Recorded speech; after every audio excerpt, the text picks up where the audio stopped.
Good morning and welcome to Healing in a Conflict Masterclass. Today we're going to be looking at the 1, 2, 4, 8 of Healing in a Conflict. The 1 is that when you're working with an individual, you're working with one totality, one wholeness. So the way to think about this is that there's one universe, one planet, one being, and that everything within each of those is all-inclusive. So when working with a client, you want to be thinking about the totality of that person, which means that there's nothing going on that isn't part of it. And what I mean by that is often we get very focused on what looks like the problem, and we lose perspective on where that beeping light of what looks like a problem is in the grand scheme of things. So the way to think about that is to place the one being's lifetime in the context of everything that's come before it, in the way of the creation of a universe, the creation of a planet, the beginning of human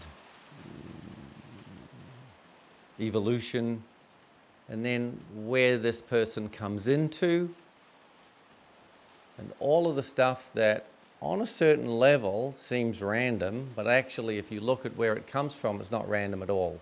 It's very much the lawful unfolding of evolution as it's happening, and then progresses through that tiny little lifetime called maybe 100 years, and then finishes, but the collective continues.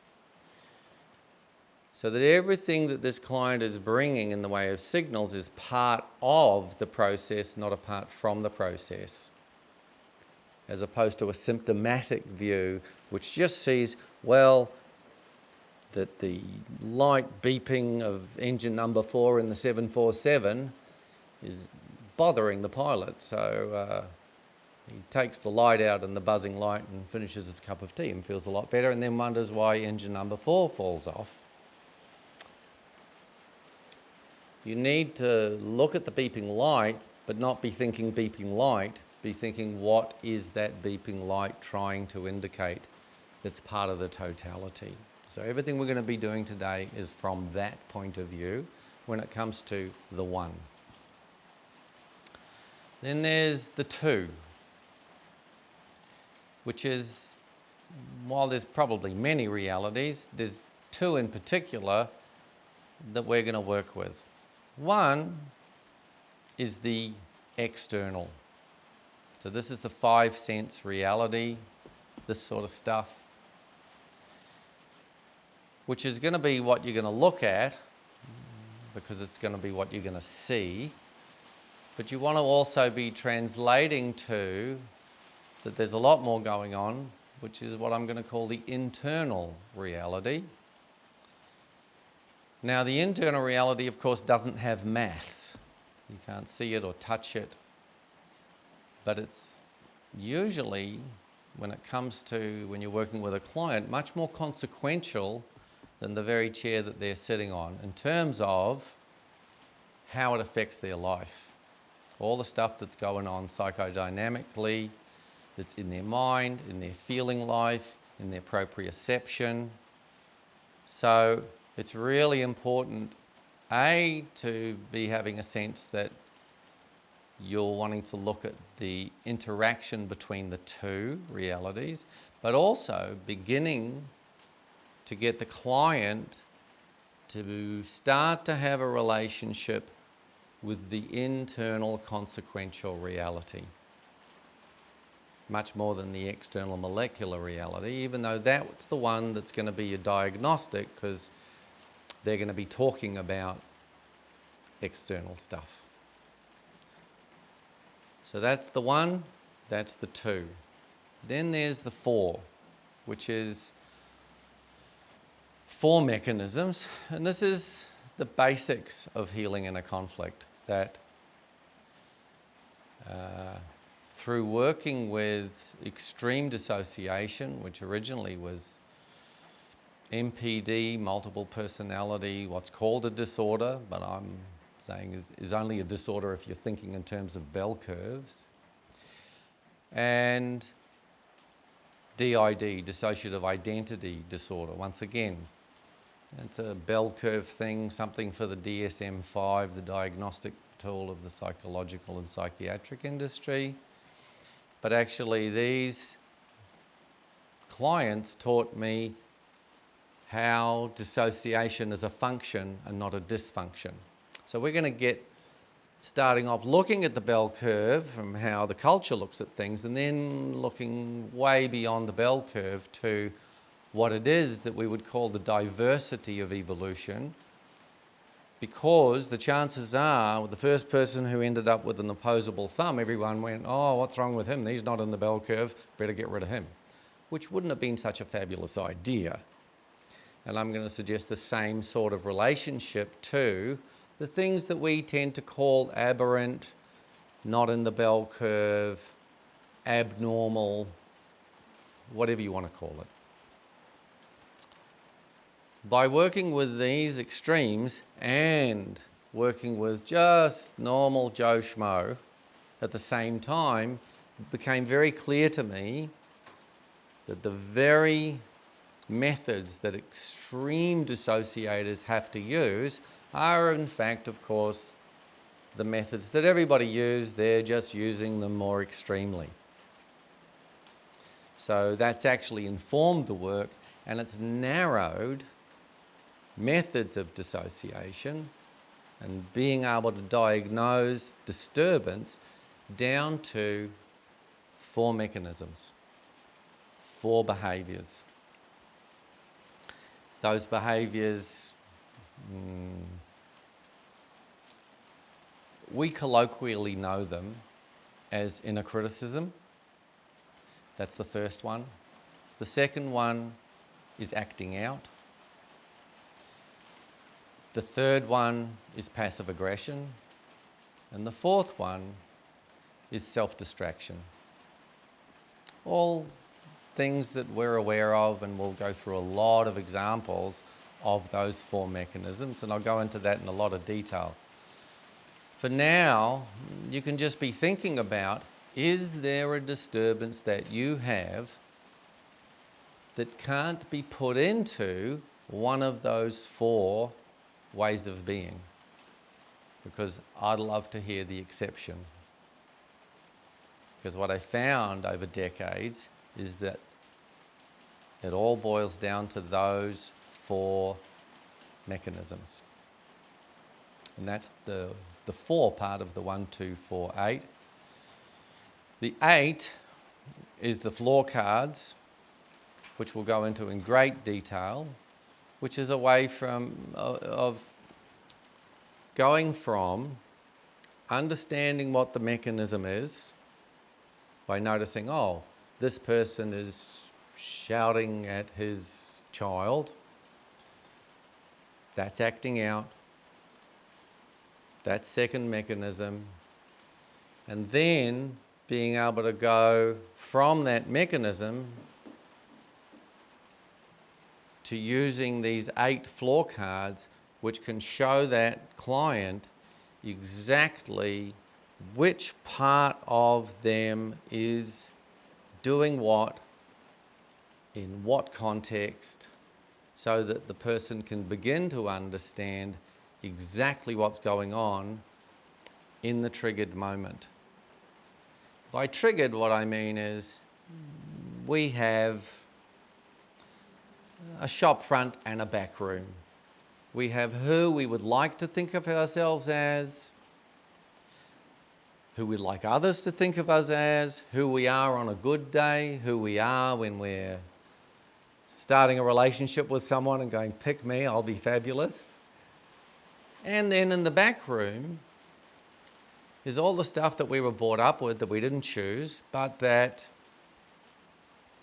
when we're triggered, pops out. And all of a sudden we're not acting out of our how we'd like to be, how we've purported ourselves to be, how we'd like others to see us as. So this is a triggered moment. In order to do any sustainable work, the client needs to be able to self-diagnose a triggered moment and a non-triggered moment in order to be able to notice there's a disturbance and to be able to follow that disturbance to exactly what's trying to happen. In the little picture, that's going to look like a big mess. Shouldn't be happening. Something's going wrong. In the big picture, it's going to be evolution trying to happen. This is, in healing in a conflict, the E equals MC squared is disturbance equals healing trying to happen or evolution trying to happen.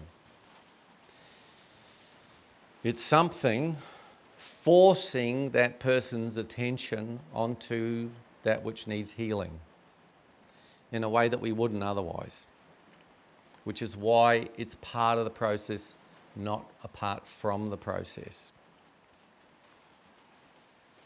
So the very nature of healing in a conflict is to understand the one whole process of which this is a part, so that you can begin to understand where is it coming from and where is it trying to get to. These disturbances are something trying to go right. They're not something going wrong.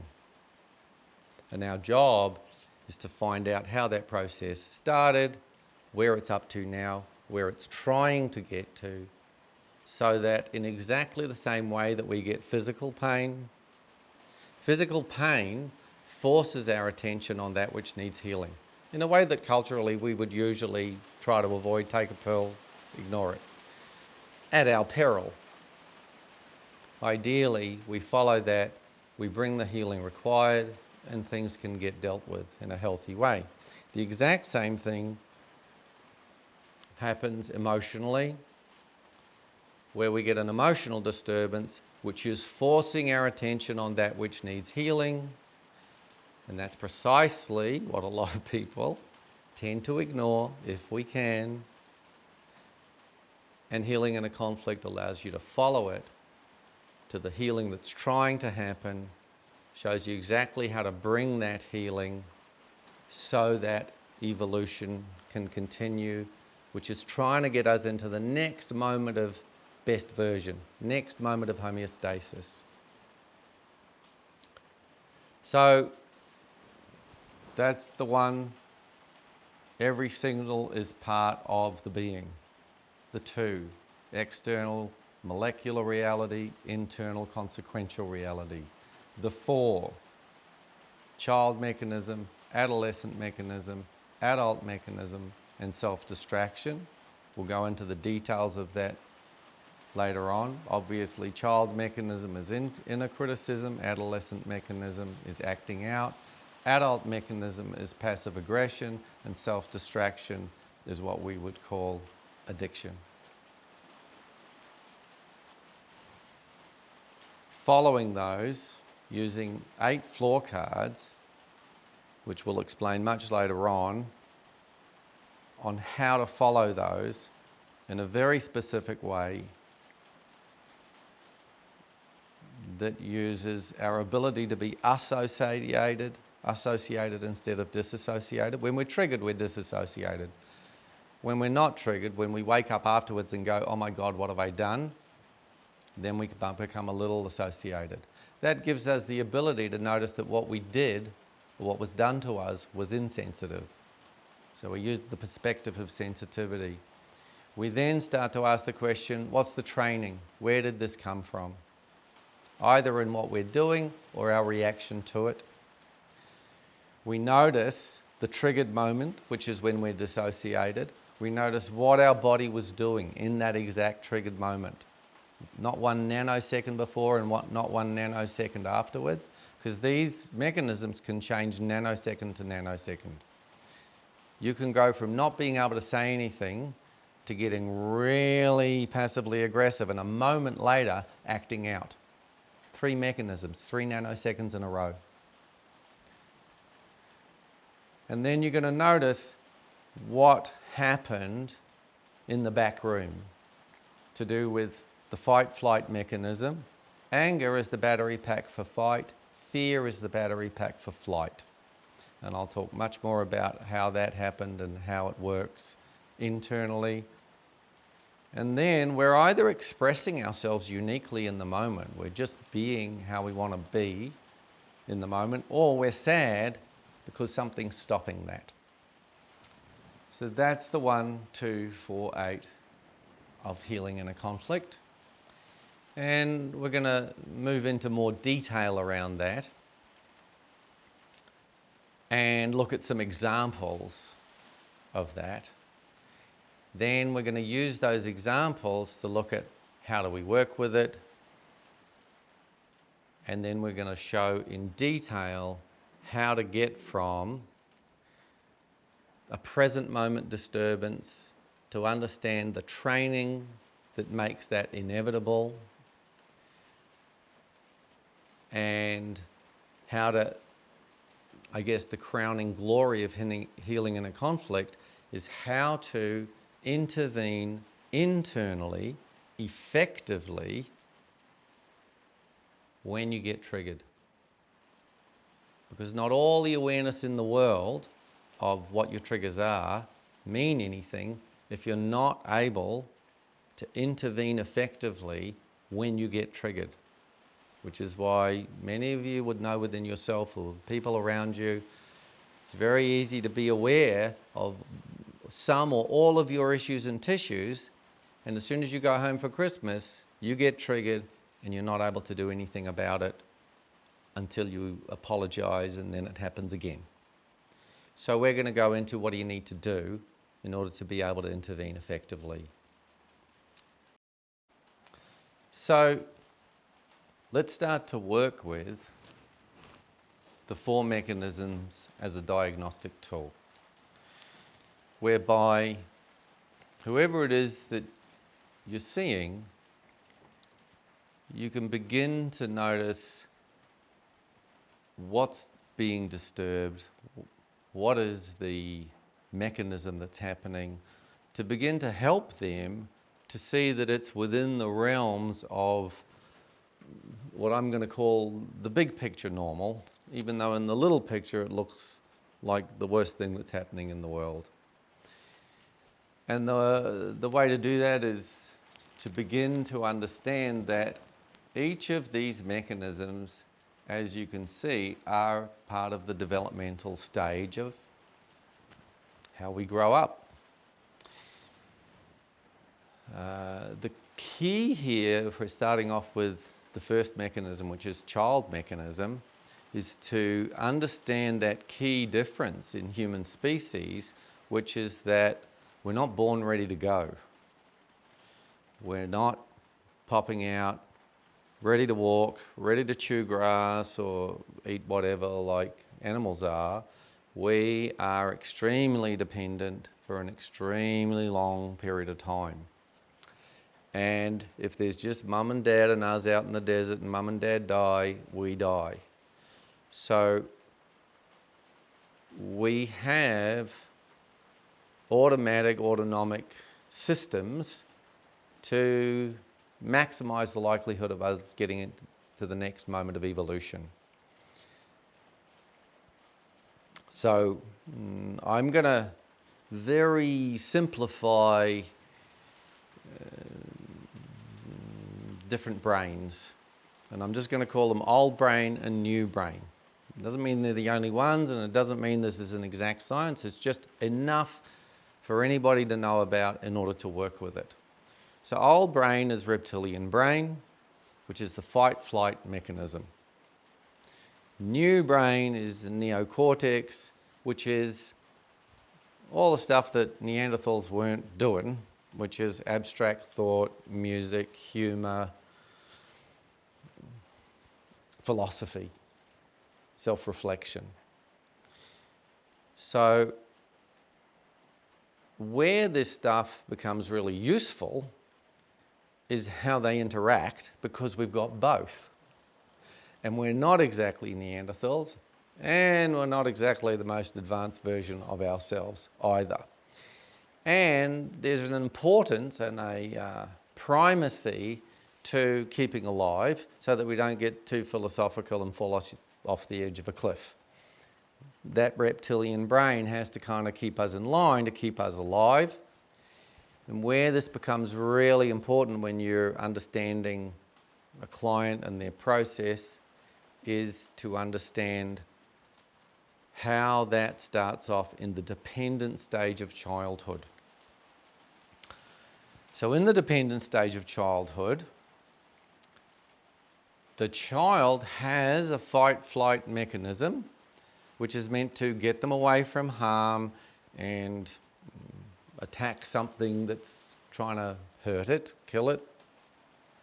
The only thing is that the child is completely dependent on their life support systems called mum and dad or carers.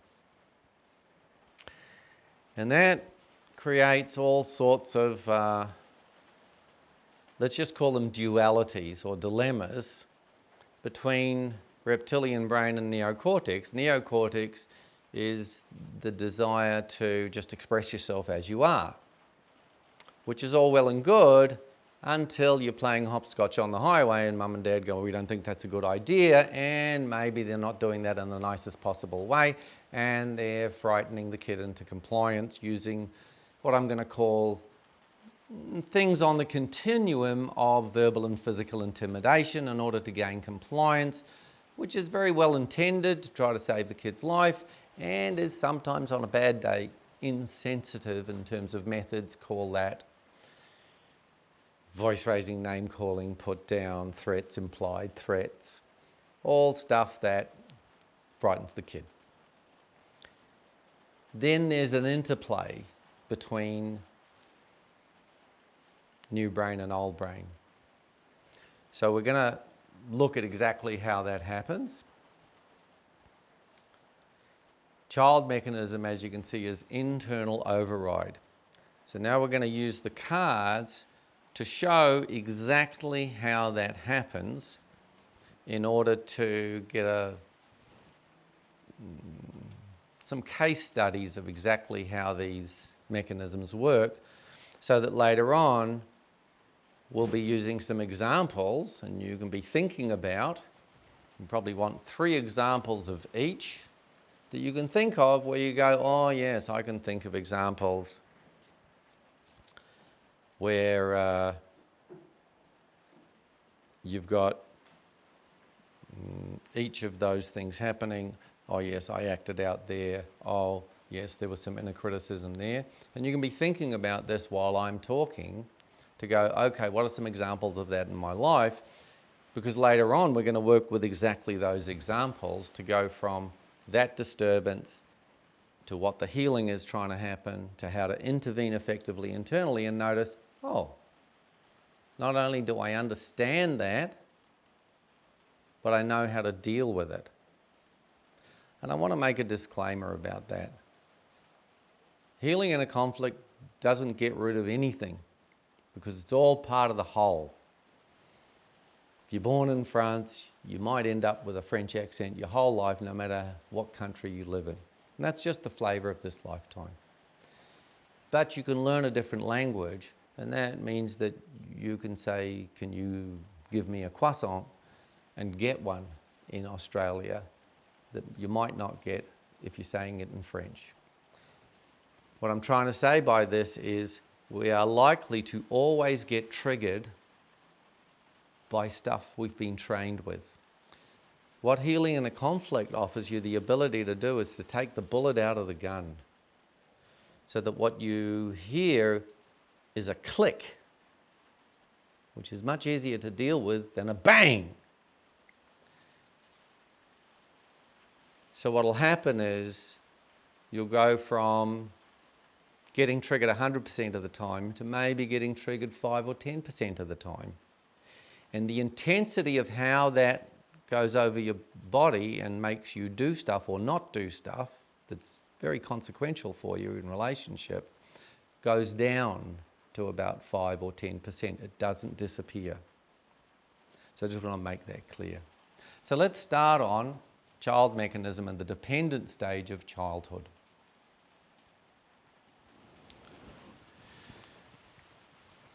So we're going to work with the floor card template that has 8 cards. I'll sometimes work with it here and I'll sometimes work with it here. The reason for the floor cards is because we have many parts. Now this is just exactly the same as our body.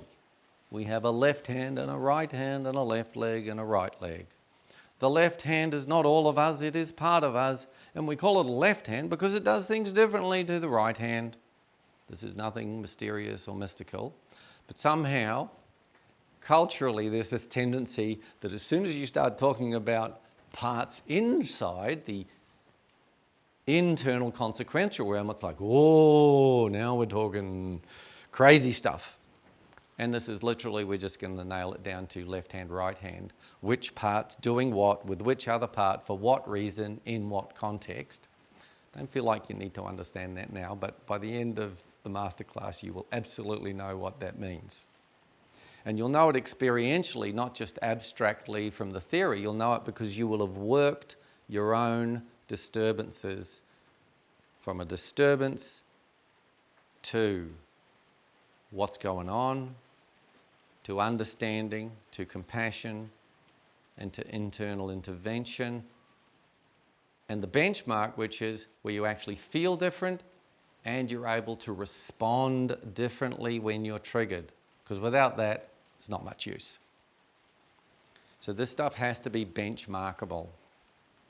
So the child mechanism is going to start from the expressive card because that's how children start. They start off and they're just expressing themselves, going dum-de-doo, I'm going to make lots of noise and I'm going to put this lipstick on the wall because I like the colour.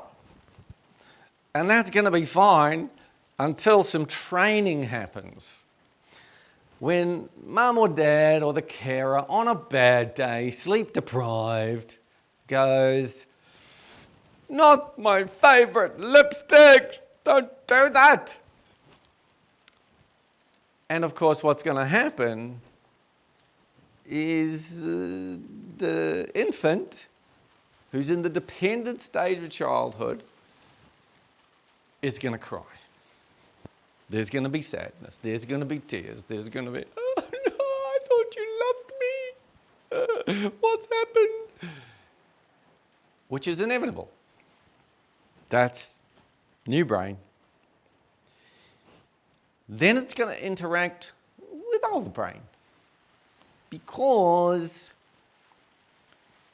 there's going to be a part whose job it is to make sure this, which looks like it's not getting good feedback from life support system, bad idea from getting into the next moment of evolution.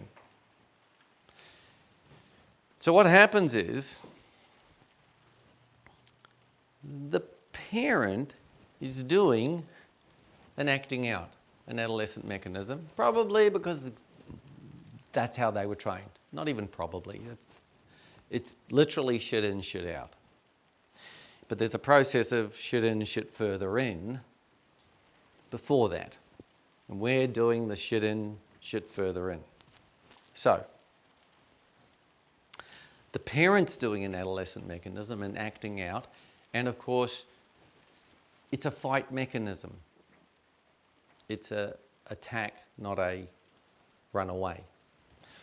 So of course, which part inside the child mimics that?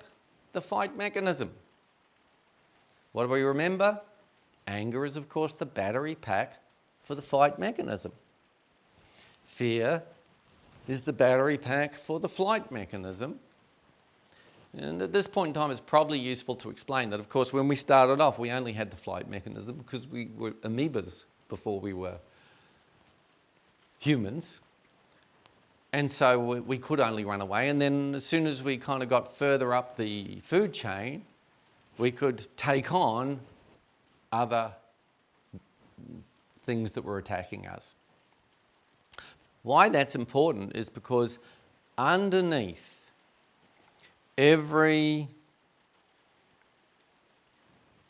fight mechanism is a flight mechanism, is a fear. In other words, this part's only going to do stuff because it's frightened something's going to happen, like you're going to kill me. Not a good idea. So just important to understand that. And while we're talking about child mechanism, important to understand that when it comes to the 4 mechanisms, you actually get 4 for the price of 1. Adolescent, adult, and self-distraction mechanisms are all variations on the child mechanism theme. These are your entry points from a diagnostic point of view, because someone's going to come in doing something that looks like an addiction, doing something that looks like passive aggression, doing something that looks like acting out. That's going to take you to what trained that, which is going to be child mechanism. Knowing that ahead of time is really useful. The whole point of healing in a conflict is to be able to take what looks like a big mess in terms of jigsaw puzzle pieces on the table and gives you the ability to put them together really simply because you've got handrails. You're literally just doing a how do we join the dots. And the same is true relative to fight and flight, anger and fear. Fear is always underneath anger. Why is the parent going, don't put that on the wall? They're frightened of what they're going to have to do, what someone's going to think of them in terms of are they, being a good parent, their sense of themselves, their sense of how they want things to be, their sense of how they want the child to be.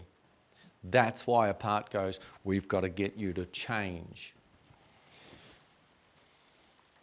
So let's go back to the parent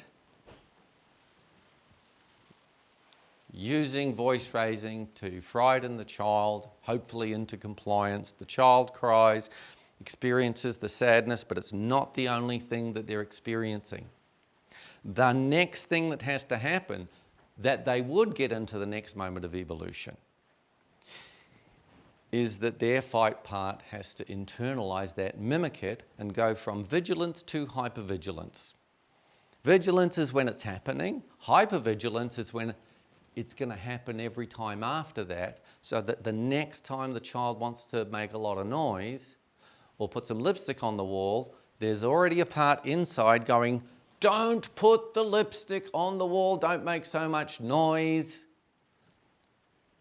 And it's kind of like, I'm going to criticize you in order to protect you from getting criticized, which is essential to get into the next moment of evolution, because what's the fear? Well, what if she doesn't feed me tomorrow? What if she abandons me because of this? Now, the infant's not thinking this. This is not cognitive.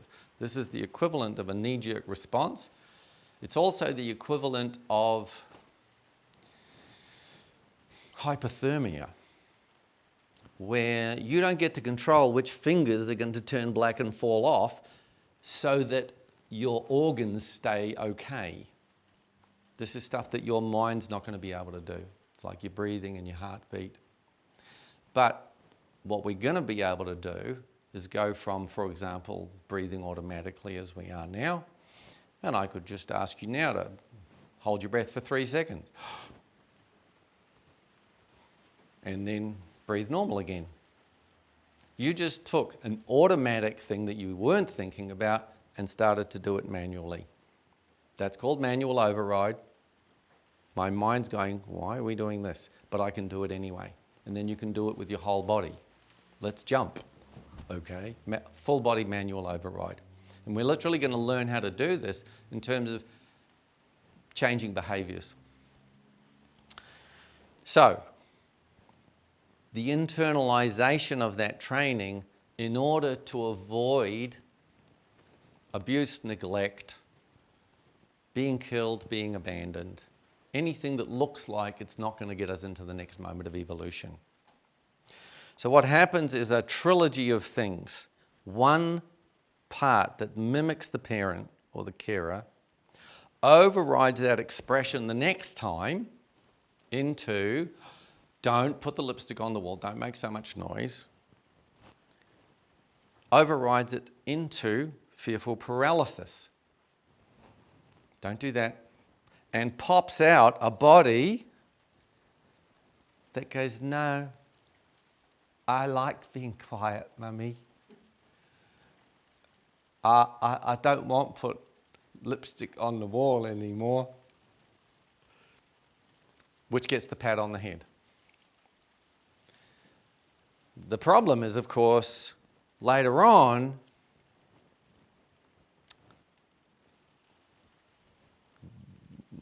that person's going to have trouble when they want to make a lot of noise as an adult.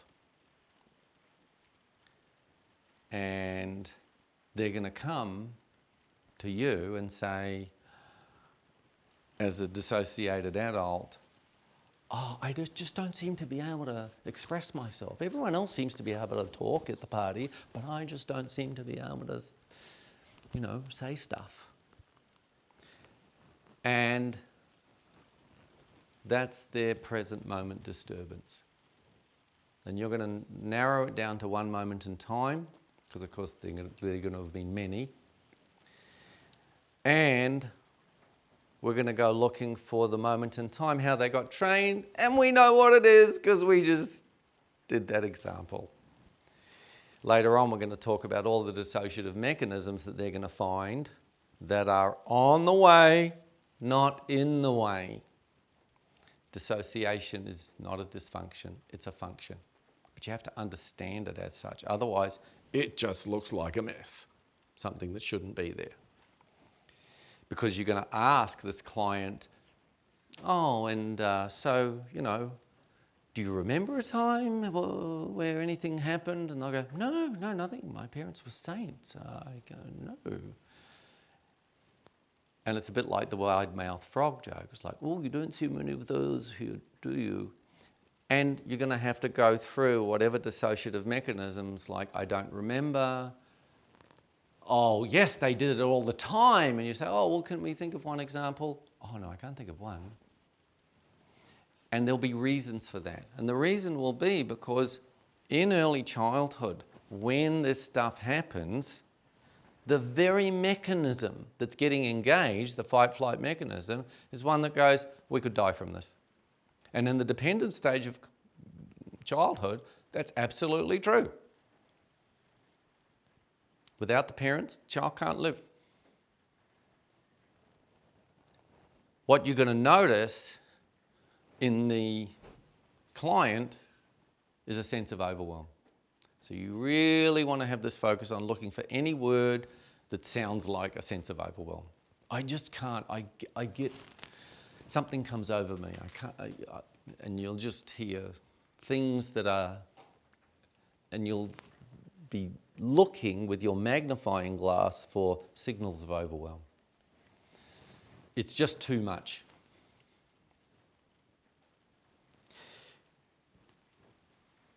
So that's child mechanism. Internal criticism, internal override. Experience later on as the person coming in and going, I don't know why, I just wake up in the morning and there's this thing in my head telling me I'm not successful enough, I'm not brainy enough, I haven't done enough in my life, it's just not good enough. Which of course is inner criticism, that's what they're going to come with. And you're going to help them understand where that came from the point of view of training. You're going to help them notice that it's not sensitive, what's going on inside. It's not what they would want for anyone that they love. And then you're going to get them to follow that. So that's child mechanism, internal override. We experience as inner criticism. So important because it's the one that all of the other ones are going to come back to. But let's go one step ahead. The child is now as big as the parent, adolescent. As loud as the parent. Not feeling quite as dependent as they were before. And so, what started off as shit in, shit further in adolescence becomes shit out. So instead of internally overriding and don't make too much noise, when the parent of the adolescent says, don't make too much noise, funnily enough, exactly what the adolescent was trained with in childhood when there was a huge power dynamic differential, child's this big, parent's that big,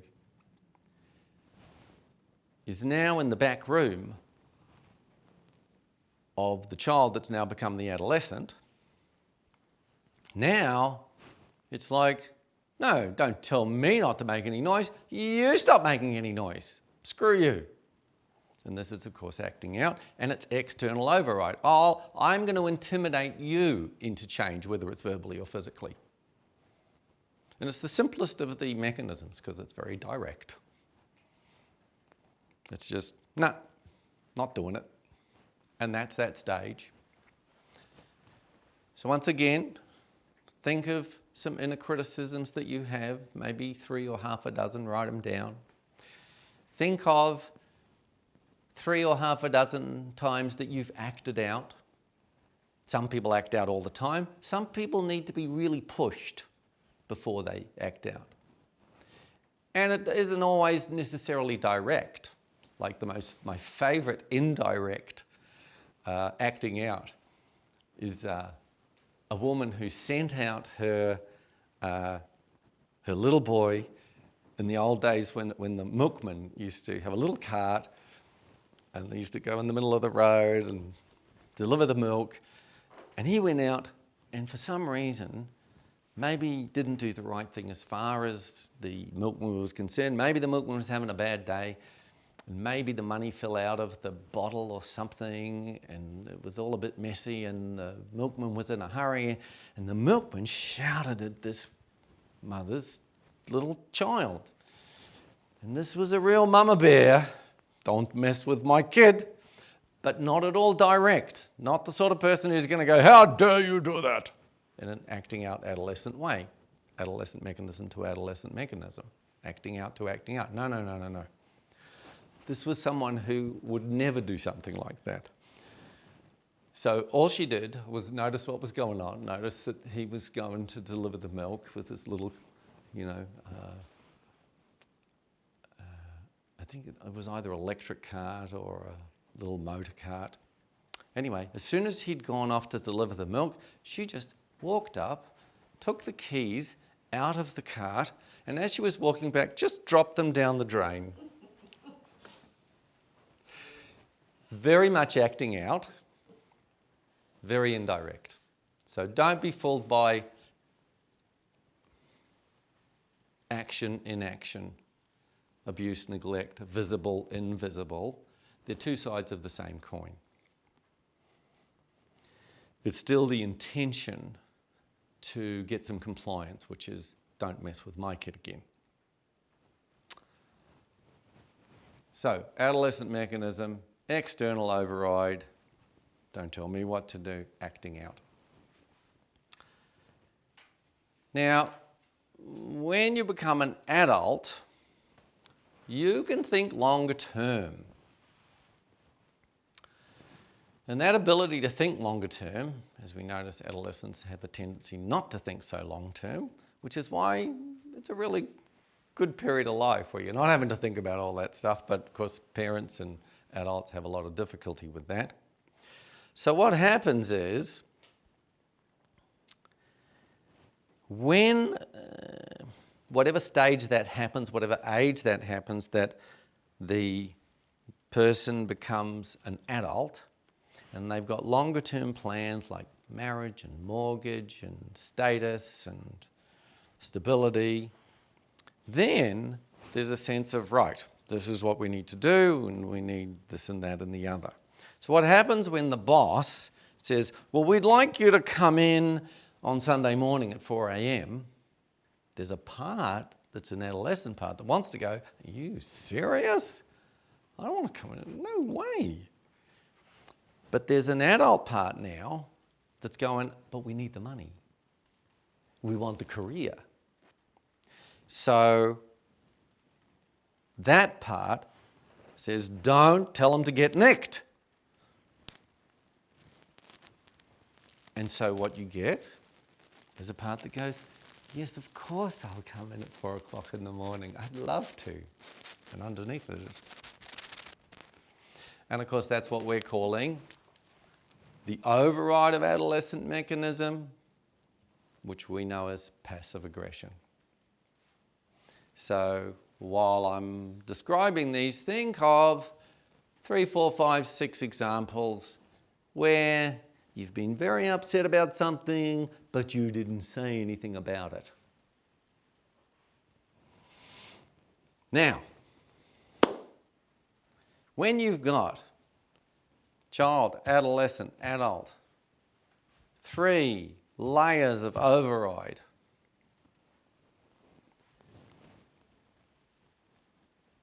someone's not a happy camper. That's a lot of sucking shit. So, what inevitably has to happen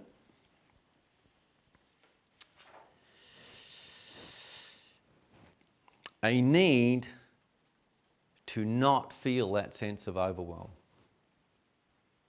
A need, when the feelings start coming down the path, a combination of adolescent and adult will find whatever they can, sex, drugs, rock and roll, screens, gymaholism, cleaner, it doesn't matter whether it's over-the-counter stuff or under-the-counter stuff, whether it's self-distraction or self-medication. You're not going to die from them. They just feel overwhelming. That's why we're calling it addiction. Now, while we're on this, important to understand that the extension of self-distraction, self-medication, is when that's been tried, usually for a long period of time, to try to keep this sense of overwhelm, these feelings at bay. And over time, no amount of drugs and alcohol or self-distraction or workaholism does it.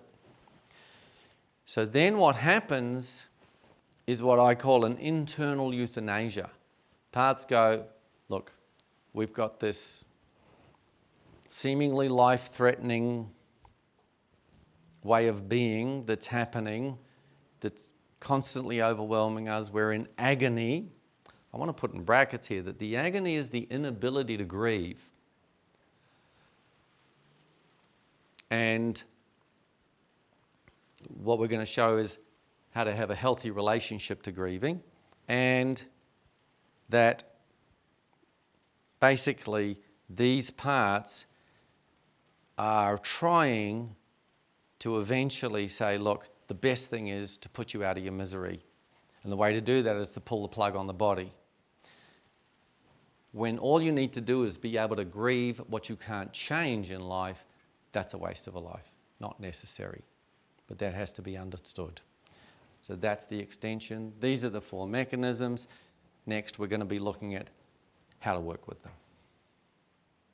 So, while I've been going through the 4 mechanisms, you may or may not have thought of your own examples of inner criticism, acting out, passive aggression, or addiction. Now would be the time to think of 1, 2, or 3 examples of each of those, because we're going to use them to get clarity on how that operates within us, not in an abstract way, in a very practical way, and then take it even one step further to, and how would you work with that? And that'll be taking us up to the end of this module.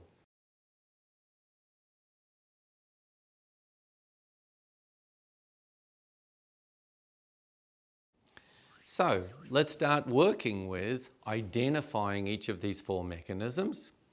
And remember, We're all bozos on the bus. No one's meant to know how to do this yet. And even then, when you're working with someone, the first thing you want to understand is that they're coming into the room going, there's something wrong with me, and it's very not easy being in that situation.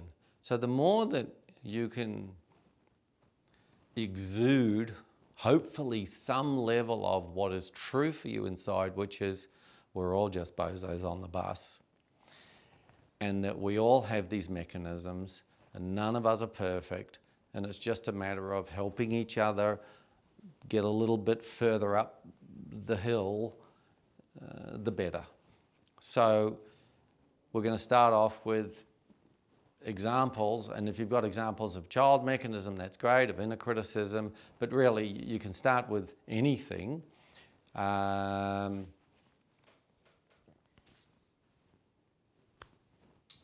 inner criticism, Yeah. I've got, did you just want one or all of them? Well, let's start with one. I'm not good enough. Okay. That's inner criticism. When did you experience that? Because we kind of want to get this one moment in time, because I'm not good enough, I would imagine, has not happened just once in your life. So would you like an example? Yeah, and I'm just going to show the people what we're going to use for that. Which is a blank, so that you can start off with your present moment disturbance, and what you're doing is who, what, when, where. So give us your who, what, when, where. So what is, when I was doing work yesterday on my pottery wheel, I was failing over and over and over from 10 o'clock to 3. Yeah, but can you hear? That's not one moment in time. So now all you want to do is go from the big end of the funnel, 10 till 3, lots of I'm not good enough, down to one of them. Now in terms of how easy is this, pick a finger. If I get you to pick a finger, it's really easy. Now it's exactly the same with pick a moment in time between 10 and 3. However, you are likely to notice dissociative mechanisms where a part of you goes, oh, I've got to pick the right one, or you can't even think of one. And these will all be on the way signals, not in the way signals. So just pick one. So 10:01. I Yes. failed in making a pot. Which is external. So these two realities. Failing at making the pot is an external reality, yeah? Yep. It's physical, you can see it, video camera can see it. Hearing, I'm no good, not external, internal, not molecular. Hugely consequential in terms of your well-being. So this one moment in time relative to the cards is using the body. What is the body doing at the moment of disturbance? That helps you go from the big end of the funnel to the little, because there's that one moment, it's 10:01. Interestingly enough, the body is just doing pottery like any other moment. And then there's something going on inside. And it's an internal disturbance. And the internal disturbance we know is, I'm no good.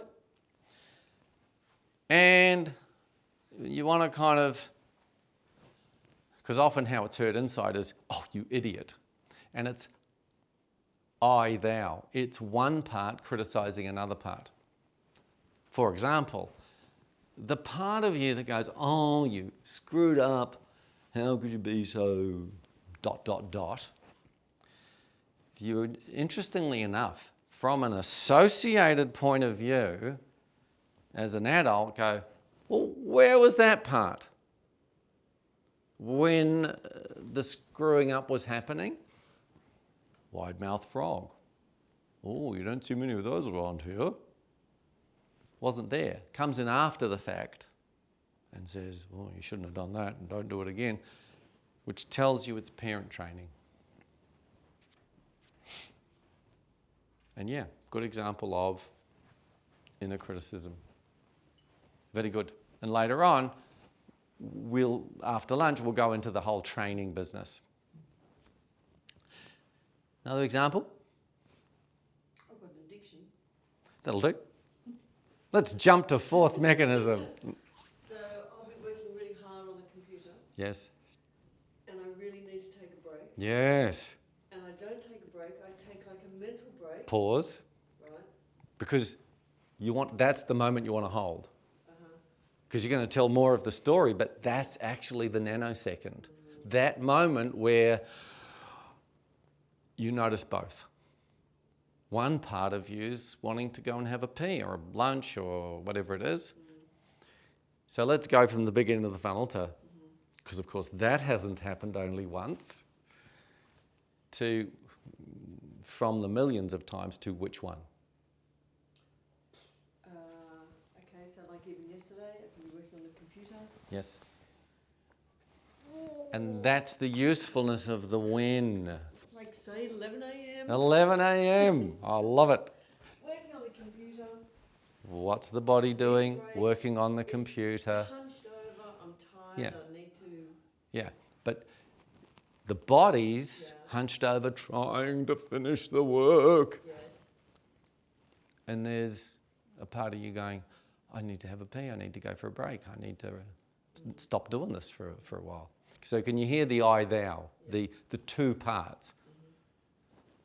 And, what's that? Can I get Well, you're already there. That's why I'm saying pause, because while there's all sorts of other ones that might be coming along, let's just do them one at a time. And this is also useful to understand the sense of always work with first cab off the rank, because there's a kind of a primacy to what comes out first. But you can see that you need to slow things down. The way that healing in a conflict works is to slow things down so that you're only ever doing one thing at a time. Usually when a client comes in, they come and they tell you everything and there's a million things to do and you're trying to follow all of them and you're literally running after God knows how many rabbits and catching none. What we're doing is getting one, catching one rabbit and actually getting runs on the board with that one rabbit. Then you go to the second rabbit and the third rabbit, having dealt with it each time. So can you see that one part would want to express itself uniquely in the moment by going and having a pee, going and having lunch, going and lying down or having whatever it is that part wanted to do. But what you notice is that there's another part going, you can't do that, you've got to finish. Well, no, it doesn't do that. No, It goes, what is it? It says, no, have a break and go to these really very bad news sites. Ah. So I'm staying on the computer, I'm making myself way more tired, and it's almost like eating cardboard on McDonald's, knowing that you get nothing, like nothing edifying. Yes. No break. Yes. And I'm addicted. Yes. Now, this is where you have to slow it down because there's two things going on. One of them is a long time earlier was a desire to stop doing whatever you're doing. That then got overridden. No, we've got to finish this. Then another part goes, screw this. I can watch YouTube. Can't catch me, I'm the gingerbread man. I'm not putting out the trash. I'm just going to stay in my room and watch YouTube. But you need to work with both of those separately because one of them, and this is why it's important to... It's an adolescent. Exactly. It's the adolescent. It's He goes, no, just go to this crappy website here. Well, can you see that it's all of the above? It starts off with the moment where you want to go, yeah, I've had enough of this, I want to go and do something else. But there's a part that goes, internal criticism, no, you can't, you've got to finish this based on whatever training that says we've got a job to do and a deadline and blah, blah, blah. So that gets overridden, and probably for a long time. So that eventually the adolescent goes, well, screw this. I don't have to do this. And because it can't deal with that internally, usually when no one's looking, which you've got screen changer, if someone comes in, no, I'm very busy here. But the part's going, no, it's all right, we can just have a little lolly. We can just have a little yum yum yum, called a bit of, eye candy on YouTube. Because what's underneath, you've got to finish this, is the sadness of, I don't want to finish this. But we can't have that. We can't have, because the feeling of not getting the result, not getting what you're meant to finish, would mean being criticised as not good enough, which would mean sadness. Now, of course, you've cried, you haven't died. You could just be sad about whatever people think of you if you're not as fabulous as they want you to, but there are child parts going, no, that feels overwhelming for us. So it's like, oh, keep going, until eventually a part goes, no, let's just watch this. And what's happening is, of course, a part sneaks out, takes over the body, makes it do the adolescent thing. What makes it the addiction is the part of you that goes, adult, don't do that. So, of course, that part goes, oh, we shouldn't do it, but oh, it feels good. And can you see you've got 3 layers there? The inner criticism, you should finish. Eventually, the acting out, that of course becomes an addiction, because there's a part going, oh, we probably shouldn't do this, but screw it, we're doing it anyway. And can you see those are the 3? And each of them has their nanosecond, don't they? And can you see why you can't work with them as one? You have to work with them in each of the nanoseconds, which is why you'd want 3 bits of paper. 1 for each, because they're really different. Such a great example. Other examples? I have another one. Yes. I just remembered. So last night I was at a party. So it was at the Fiddler at 7:30, 8 o'clock. And I had to watch a video of myself imitate me, and I sang on it. So I pack shit. Like, I sound like a dickhead. I thought I was going to sound like a dickhead in a room full of people. So I was freaking out.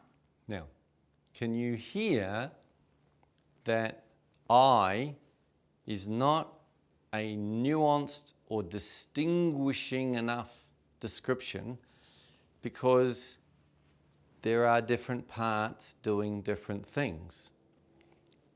One part's going, I need to look okay in this group of people. One part's going, I'm going to look terrible. One part's just singing. Can you hear? They're all different parts. This is left hand, right hand. And we need to begin to get different language that allows us to have a left hand and a right hand, not just a me, an I, a myself. Because we have to get under the bonnet and go, oh, okay, so there's this part, that part, the other part. There's reptilian brain, anger, fear. There's neocortex, new brain, expression, well-being. There's these mechanisms, and they're all just trying to protect us.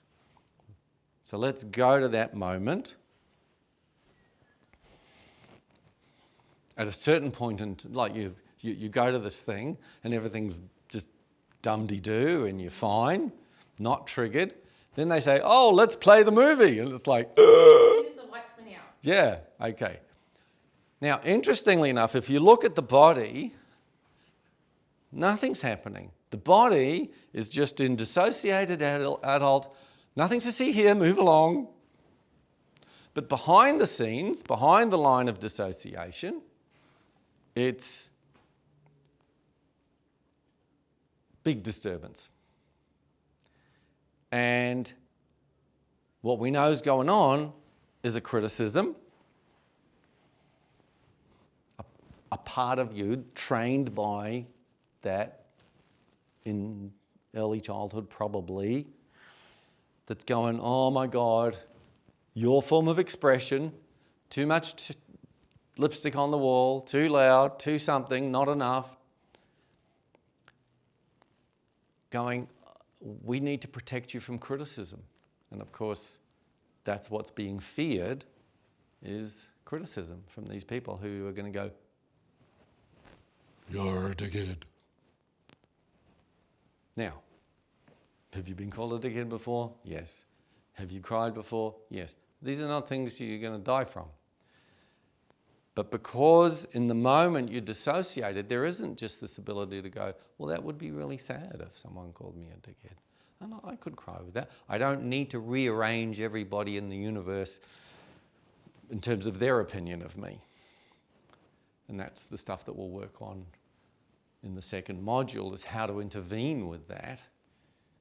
Because can you see, it's a protective mechanism, but it's the equivalent of, I'm going to criticize you internally in order to protect you from criticism externally, which is the equivalent of me offering you this fabulous deal called, I'm going to slap your face as a way to get you to be protected from having your face slapped.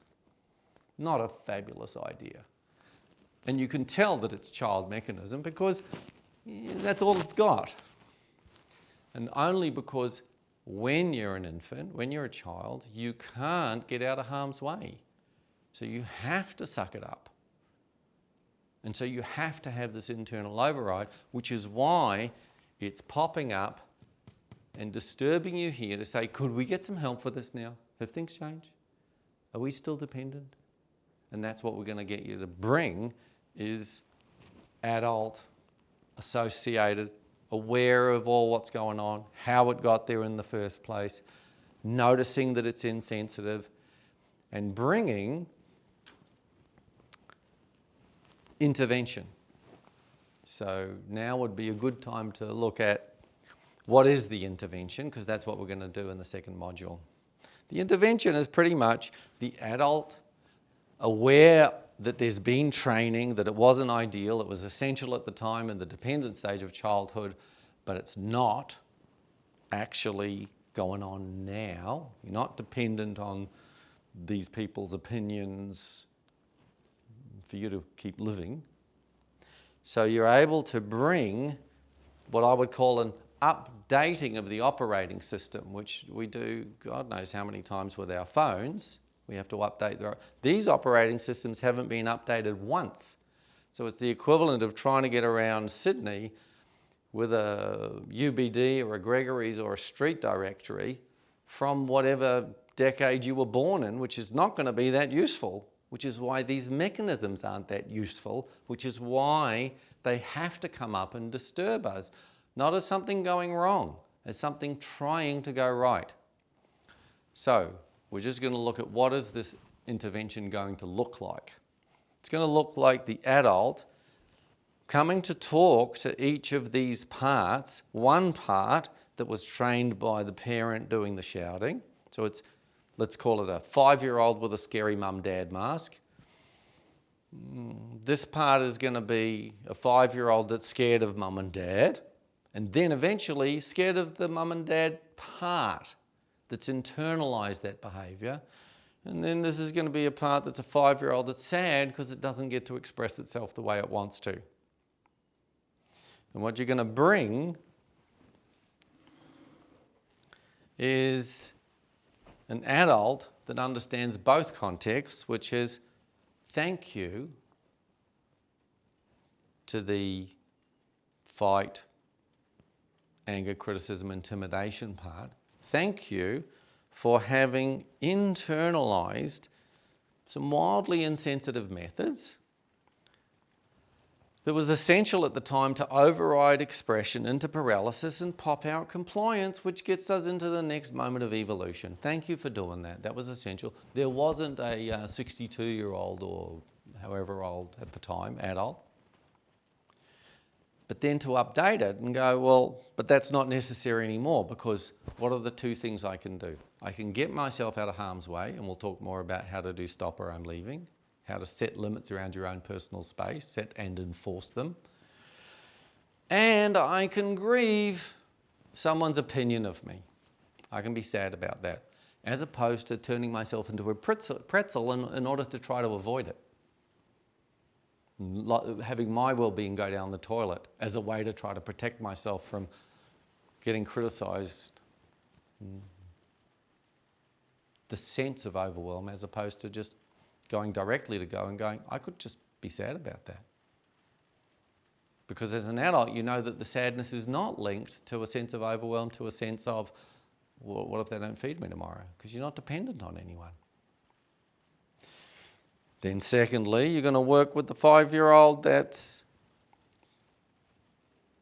frightened of mum and dad, frightened of the internalised mum and dad part that's still doing it, that's followed us today, that's showing us this disturbance. And you're going to go, thank you for having been paralysed. Because it was a good idea not to keep doing that stuff. But that's not necessary anymore for exactly the same reasons. Once you get some neutrality from these parts, once they go, yeah, okay, I got that. Then they're not having to do the protecting anymore. So you've dealt with protection survival that overrides expression well-being. Of course, as an adult, you can do both. Why? Because you know that this is not a protection survival issue. You know you're not going to die from that. So then you have to, these parts do protection survival at the cost of expression well-being. You can walk and chew gum. So you have to show them that you can deal with the well-being and the expression in a way that they never could. So here, you're going to bring 3 things. Your feelings are really important. The opposite of what they're getting from the parent on a bad day. I mean, you have to be specific. You can express whatever level of sadness, whatever level of anger using my adult body because they weren't able to. It was a bad idea when they were a kid. So that means not just crying, but having permission and encouragement for the sadness internally. People often come in saying, I haven't cried for 20 years or I have been crying for 20 years. It's irrelevant. The issue is, has there been permission and encouragement for it? In other words, is there a part inside doing the consoling that's required? That's what we'll be teaching how to do. The other thing is how to express anger, because usually when the child's experience is that when someone gets angry, someone gets hurt. In 2021, we know that you can beat the hell out of the sofa, you can beat the hell out of the punching bag, so you can actually express anger in a way that doesn't hurt yourself or others or property. And that has to be shown, updating of the operating system, so that that's an experience. And important to kind of understand that these are so natural, that the internal realm matches the physical realm, because my experience is that sadness and anger are the pissing and shitting, a little bit gross, but it's just how it is, of the internal realm. If you don't do them, bits will fall off. But you have to understand that we live in a culture that's incredibly emotionally constipated, which is why you see people trying not to cry at funerals, big boys don't cry, and don't get angry. I mean, including Nike No Fear. So these are all, don't go anywhere near the feelings, and what we're going to show is that actually you need a healthy relationship to the expression of all the feelings, particularly sadness and anger. The reason, not so much with fear, is because the expression of fear is paralysis, which is non-expression. So you get a freebie there.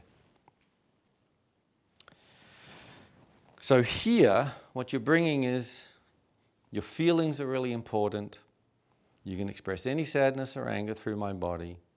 Secondly, I love you, whether you're putting lipstick on the wall or not, whether you're making too much noise, whether you sing well or not, whether the thing gets finished or not.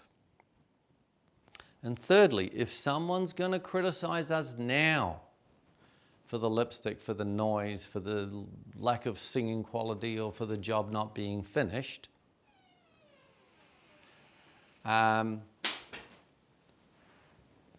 then you can I'll get you out of harm's way. I can get you out of harm's way. And we can cry about them thinking that we're not good at this, we're not finishing this, we're making too much noise. We can be sad about that. Then you check in with these parts to see what their response is to you being able to bring what they've never been able to bring. And then you'll notice that there's a distinct change in how you feel. And that's what we'll be fleshing out in Module 2.